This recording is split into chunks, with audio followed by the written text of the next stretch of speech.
Les États-Unis ont fait tomber 41 gouvernements d'Amérique latine en un siècle. Mais étrangement, ils se sont presque arrêtés entre 1990 et aujourd'hui. Alors, pourquoi? On va dire les termes, presque toutes ces interventions servaient à mettre au pouvoir dans les pays d'Amérique latine des gouvernements pro-états-uniens. Sauf que quand les États-Unis renversent par la force un gouvernement avec des opérations de déstabilisation, avec le financement par des millions de dollars de groupes rebelles, ça coûte littéralement un pognon de dingue. Et ensuite, ils mettent au pouvoir des dictateurs qui leur sont favorables. Mais là encore, ça coûte extrêmement cher. Parfois, laisser les pays devenir des démocraties coûte moins cher et apporte une stabilité qui est bonne pour le commerce états-unien. Et sauf que avant les années 1990, on avait l'URSS, les grands rivaux des États-Unis.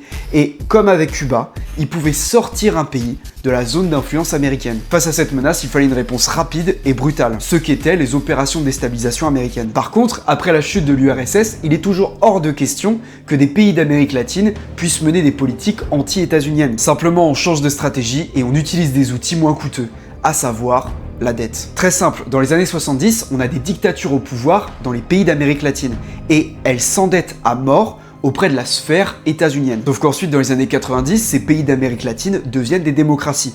Et les États-Unis, pour garder la main dessus, eh bien, ils ont utilisé la dette contractée par les dictatures pour continuer à faire pression sur les démocraties. Plus besoin de coups d'État et ça coûte moins cher. Et aujourd'hui, en 2026, les États-Unis réactualisent une stratégie violente de contrôle de l'Amérique latine, un retour de la doctrine Monroe, parce qu'ils sont effrayés de devenir une puissance secondaire derrière la Chine. À savoir que la Chine est devenue l'un des partenaires commerciaux majeurs de toute l'Amérique du Sud, ce qui est intolérable pour les Américains. Pour la nouvelle année, j'ai décidé de changer d'approche et de vous faire plus de vidéos, parfois des vidéos plus niches, plus complexes comme celle-ci. Dis-moi ce que t'en penses, tu peux m'évoquer le prochain sujet que t'aimerais voir. Bisous l'équipe.